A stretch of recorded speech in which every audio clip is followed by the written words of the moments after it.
Hello everyone, it's me, Arden Lee. I am back today with another video, and in today's video, we're going to talk about how you can navigate your partner's issues in a relationship.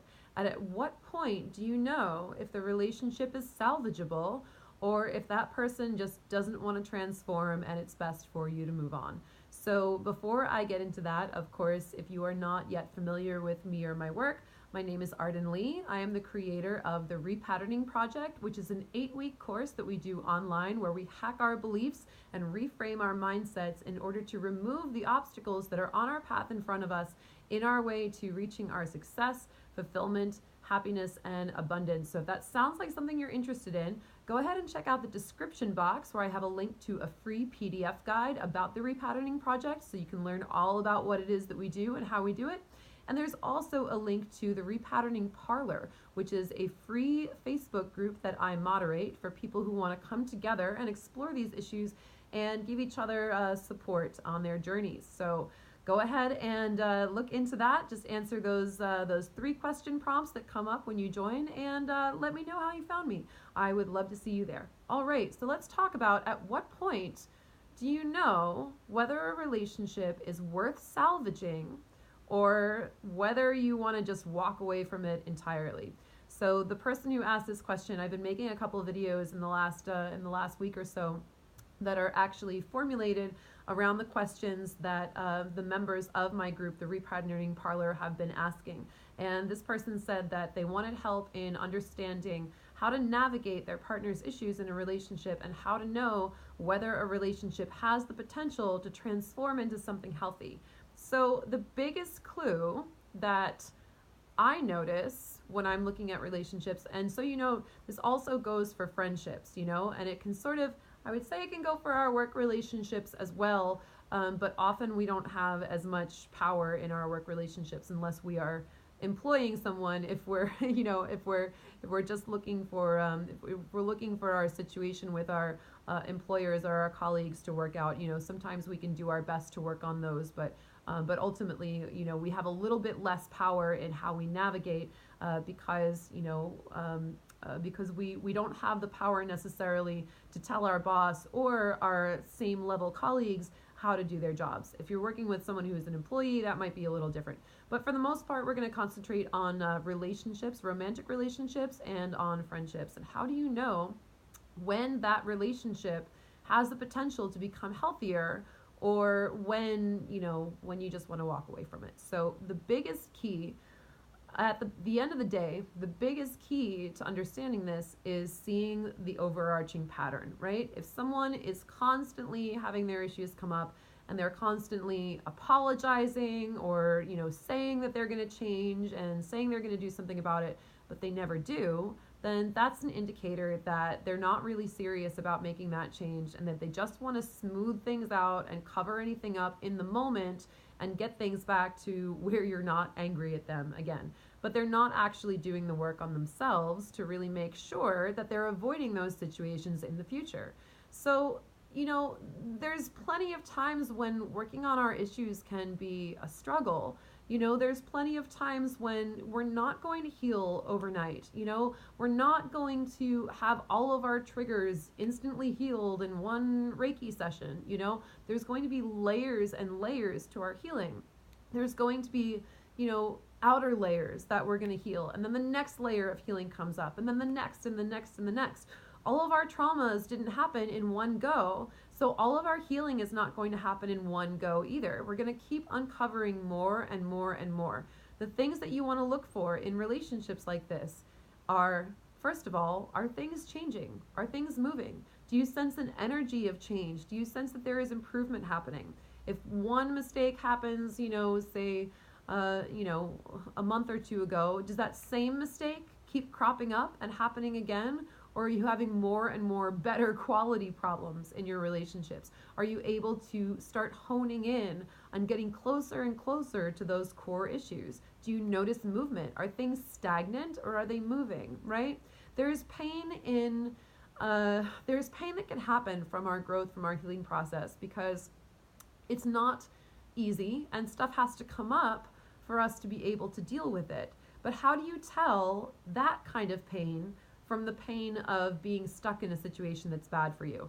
And the answer to that question is whether you sense that there is movement. There is pain that feels like you're training for a marathon, like you're just working day after day after day, and you can sense that you're getting stronger, and you can sense that you're improving in it, and it feels sometimes maybe overwhelming, but you can feel that energy. You can feel that, if anything, it feels like exhaustion, like you're doing so much. And that's why things are moving, things are changing, things are shifting for you, right? That's the good kind of pain. I'll put pain in quotation marks because I like to think of it personally as just a challenge. I don't like to think of it as pain, because my idea of pain, my understanding of pain, is when you're in a situation and you're trying again and again and again and nothing is moving, and you feel like you're stuck. You're trapped in that cage of anxiety, right? It feels like contraction. It feels like, ooh, this feels bad. This feels terrible.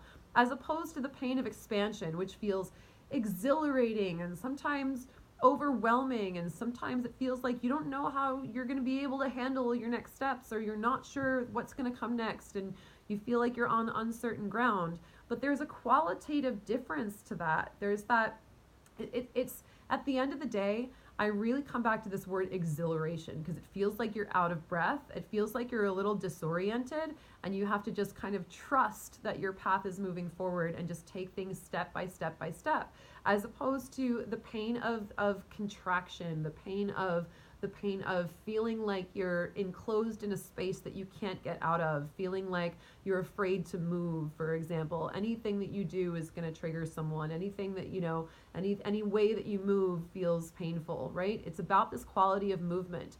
Does your pain have movement, or do you feel stuck? And ultimately, that's the thing that I come back to. Hi, Virgil. That's the thing that I come back to when I look at whether a path is helping me grow, or whether it's keeping me in the same place.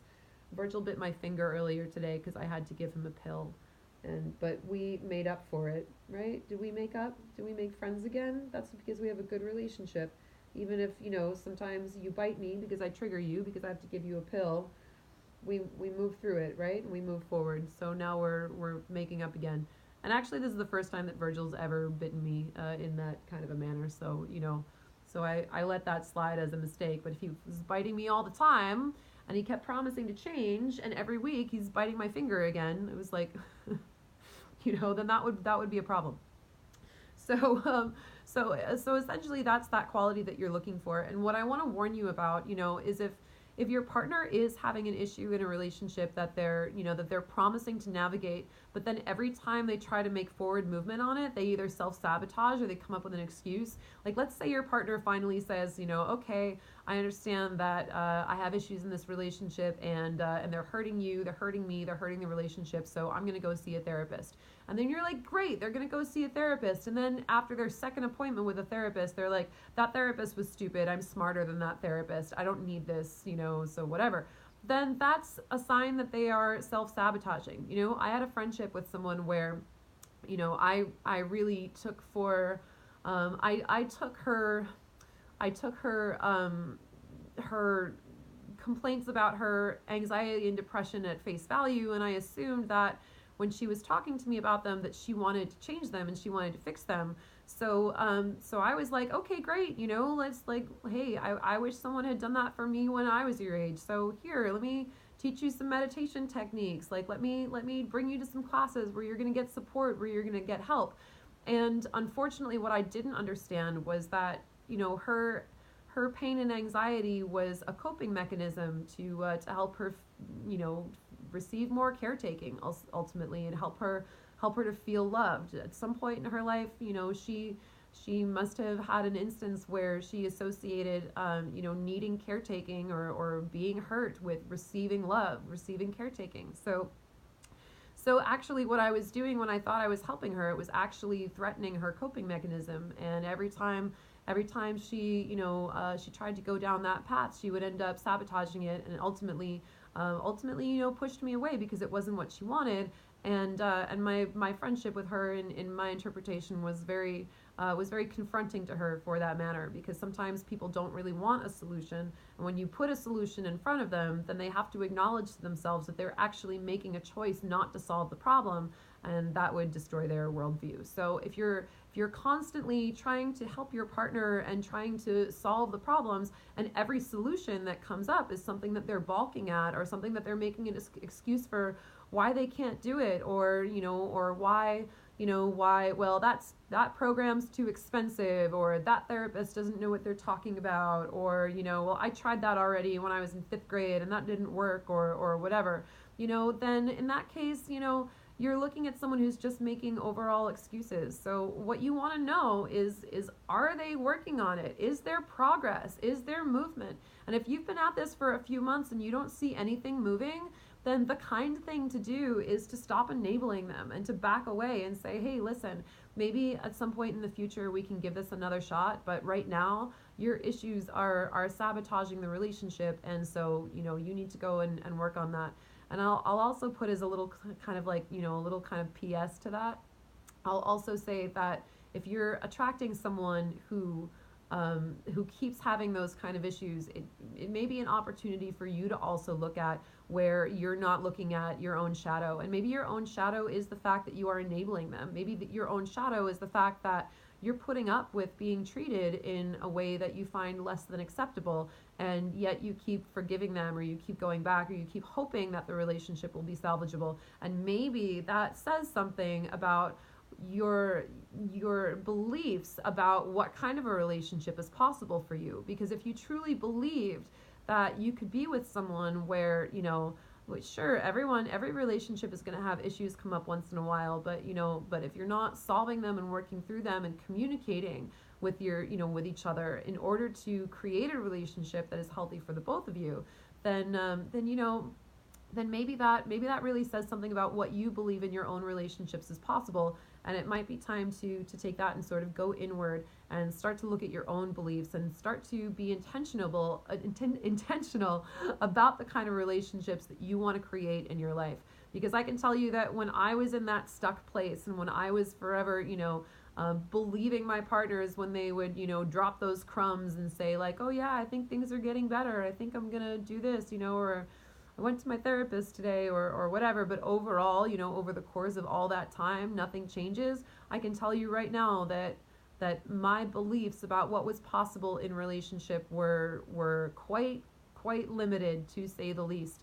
And I did a lot of work to actually really imagine and really be able to put myself in the vibration of the kind of relationship that I would want, that would be healthy for me and fulfilling for me, without sacrificing any of the passion or intensity or creativity that I felt that I was getting out of those subpar relationships. So it's a good opportunity to go inward and also look at what you're bringing to the table and where your half of the responsibility lies for that relationship. So I hope this was helpful.